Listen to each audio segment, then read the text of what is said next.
Allegations of misconduct. Any misconduct, whether it's allegations of VA staff covering up long wait times or cooking the books, I will not stand for it. Not as Commander-in-Chief, but also not as an American. None of us should.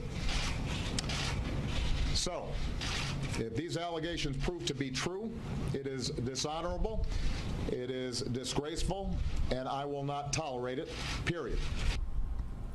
Well, that sounds eerily familiar, doesn't it? It seems like every time there's another scandal racking this administration, along comes President Obama, who holds a presser, and he says he will not stand for it, and if these allegations are true, he's going to do something about it, and then it all seems to fade away, and you don't hear about it again. I mean, Benghazi, IRS scandal, but what about the VA scandal? You know, the president himself had been a very prominent supporter of the VA since he was running for office back in '06, I think it was, and we've got somebody with their take on it. We're going to talk to Brent Budowski, who joins us. He is a columnist for The Hill, and he recently wrote about this, arguing that this is not an Obama problem. This is a much broader problem than that. Brent, welcome. Why don't you give us your spiel?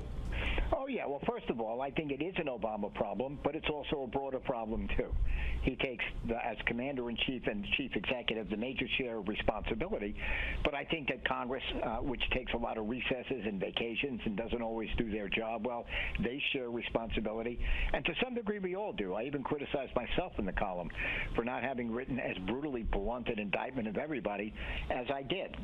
Now, by the way, while I'm here, Dennis, if I could take just a second, there is something called the Veterans Crisis Line. I met with them at the Rolling Thunder Veterans Rally over the weekend.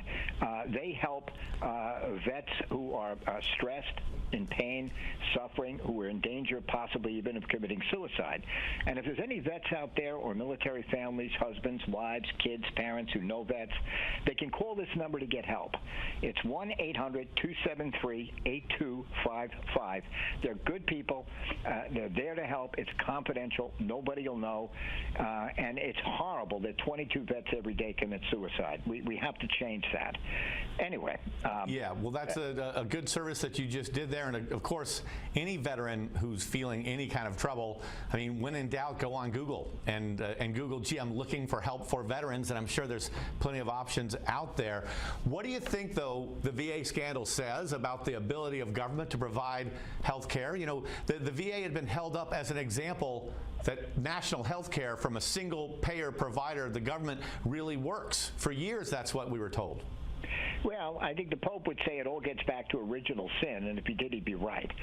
When you put people, human beings, in a giant bureaucracy of any kind, private as well as public, but especially public, there are going to be people who don't do their job well. Now, there are many good, wonderful people at the VA. They do good work. The Veterans Crisis Line is one example, but there are people there that Obama did not manage. He did not follow up on. Shinseki, who meant well and is a good man and a great man, did not manage well, who basically got the word from Washington that they were going to cut back the waiting time, which was the right thing to do, by the way, and the waiting time has been reduced to some degree under Obama, and that is also a good thing, being fair. Brent, but forgive me, Brent, for interrupting. Brent, how can we know for sure the waiting time has been reduced during the Obama years when we've just learned that something like 18 VA hospitals might have been falsifying their list of waiting time? No doubt about it, that this is an outrage, a scandal, an infamy. Most of the veterans groups and most of the experts agree that the net waiting time of all has been reduced to some degree. But what happened in this case, apparently, and again, I fault the president for not managing it. I fault the White House staff. I to some degree, fault General Shinseki for not following through. There were people who wanted to get their bonuses, and they doctored up the records and to cheat, to make it look like those people were not waiting online, and some number of them, probably over 100, while they were not being treated, while they were not on the correct list, they died. Now, anybody that did that, in my opinion, should go to jail. Falsifying records like that is a crime, and if a crime leads to death, in some cases, it's called felony murder. I'm not suggesting capital punishment. You know, that goes a little bit far. Let's remember a couple things here. And by the way, part of what I do as a journalist, I've been in this a long time, is when all the fish are swimming in one direction, direction, it's interesting to cut the opposite direction and say, now, wait a minute. And let's remember that really seriously ill veterans who are on a waiting list, you know, a lot of them might have going to die anyway. They're seriously ill. They're in the last stages of their life. How do we know that they died because of the delay? And I believe the initial government study of this looked at cases at one hospital and couldn't find a single instance in which the death was clearly caused by the delay in line. Isn't the bigger problem here how a government agency goes about being efficient in the way it serves its customers compared with how the private sector goes about serving its customers? If these VA hospitals had been privately owned, if they were for profit, do we really think that a hospital company whose stock trades on the stock market would have let this kind of scandal fester and go on? I feel like a private company would have fired the heads of those indicted or suspect hospitals instantly, which won't happen with civil service employees in government. No, I don't think it's that simple, and I can tell you we're about to enter a period of auto recalls, not just General Motors, but a lot of companies in the private sector, and it'll be more than GM, where people died as well because they didn't do their job. Again, it gets back to original sin. I mean, Catholic theology is not irrelevant to this. So I'm not going to make this a simple, easy issue of public versus private. Congress should have provided more money for these veterans programs, which many Republicans opposed. On the other hand, when Republicans suggest there is a role for the private sector, I agree with that. I think when you have an overload like this, which is what we do, 10 years of war, 2 bad wars in terms of the damage to troops, Congress and presidents, Democrat and Republican, for many years did not provide the body armor and the Humvees for the troops, okay, and they should have, and there were preventable casualties because of that, many of them, and now we're paying the price. So there is a liberal solution. There is a conservative solution. There's both wrong and right on both sides of the aisle. I blame President Obama for not following through. To some degree, President Bush could have done a better job on this. Congress sure as heck could have done a better job on this. But this is not, is it, Brent, truly a matter of lack of funds? I believe I saw a Wall Street Journal editorial the other day, and it said that while the number of veterans receiving benefits in the past 10 years, that number is up something like 30%. The actual dollars spent on veteran benefits in the same period is up something like 70%, or maybe it was even 100%. So we're spending more dollars per person than we were 10 years ago. And so I don't know that this was a spending problem versus this is just a poor management problem. No, it's definitely, unequivocally, a poor management problem for sure. It's a bad apple problem when people were getting bonuses based on something where they had an incentive to doctor the lists. Now, I will say on the matter of bonuses, before you mention the private sector, we could talk about Wall Street bonuses from people who caused the financial crash. So it's a matter of original sin. It's a matter of human nature. Here, okay? No, there's a big, huge difference here. Wall Street bonuses, and by the way, we forget that there are thousands upon thousands of Wall Street guys that lost their job, that lost their life savings and fortunes in that meltdown. They paid plenty of a price.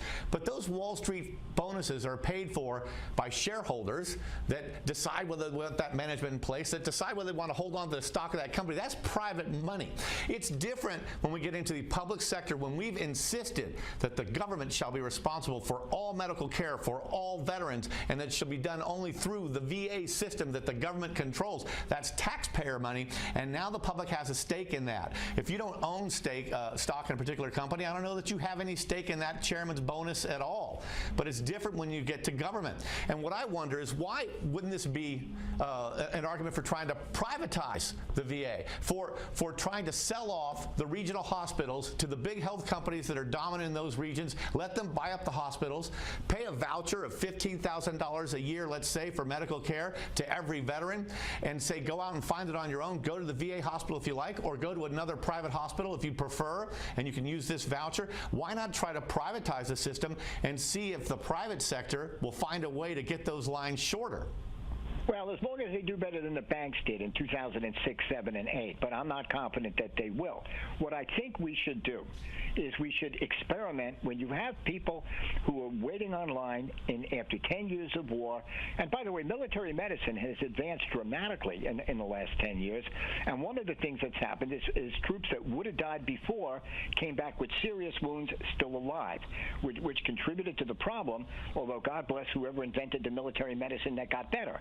What I would be for would be experimenting and trying different ways of creating private sector outlets to the degree which we do have an oversupply of patients and an undersupply of resources that clearly exists. So there are ways that we can be creative and experiment with, yes, to some degree, bring in the private sector, to some degree, create an outlet of where these people can go. To turn it into the banks in 2006, 7, and 8, with all due respect, we can have an hour debate about this somewhere else. I don't think that's our model. Right. Do you think that, when we get into the whole VA area, it's such a politically correct topic, and finally both parties can agree that the veterans need the best care, and both parties can agree that we've betrayed our veterans, and you don't dare ever argue against anything like that. But the other day, front page story in the Wall Street Journal talked about how benefits paid to the surviving ancestors of a couple of veterans from the Civil War, from the Spanish-American War, from World War I, benefits were still being paid to great-grandchildren who were grown in their 70s and 80s and are, making a certain small amount of money per month. I was astounded to know that there'd be any benefits still being paid at all related to wars that were back in the early 20th century. At what point do we need to say, you know what, I'm sorry, but we're not going to pay you benefits for the next 70 years. It's just too much. We can't afford it. Well, to some degree, that's a legitimate issue. I don't disagree with that. What I'm worried about now are veterans that are homeless, veterans that needed money and got cheated on their credit cards or loans by those who gouged them for 80% interest after they came back in an economy that, for a variety of reasons, didn't create enough jobs. So yes, you're right. There is at some point when you have to limit the benefits when you go back 50, 80, 100 years. But the folks I'm worried about now are people who came back in the last 10, 7, 5 years, who came back a week ago or a month ago, who will be coming back tomorrow. And a lot of them are hurting. And you need the public sector, you need the private sector. I was very politically incorrect in my column because I blasted the president, I blasted the Congress, I blasted both parties, I even blasted myself for not blasting everybody sooner. What's happening is immoral, and I'd call it morally criminal that we let this happen, whether it's one person who died or 100 or 300. We have to help these people, and we have to take the best ideas from the left and the right. We need a president more focused on it. After he did that inadequate press conference the other day, he left the briefing room and he went to do a Seattle Seahawks Super Bowl event, and the next day he went to Cooperstown Hall of Fame. And I wish he spent less time doing ceremonial events on sports, more time doing veterans, and I wish Congress would spend more time helping the veterans and less time on vacations and recess. And a final question for you on that, Brent. So far, the president's response, it took him a long time to even mention this VA problem at all, right? So even you feel like the president needs to step up his game here. He needs to step up his game a lot. Okay. His response has been inadequate. I make no bones about it. All right. Let's see what he can do to put that together and turn this into something that instead is a victory with the comeback. America loves a good comeback. Thanks for being with us here today, Brent Budowsky. Good job. Take care. We appreciate it. And we'll be right back with more of the Steve Malzberg Show. Stick with us.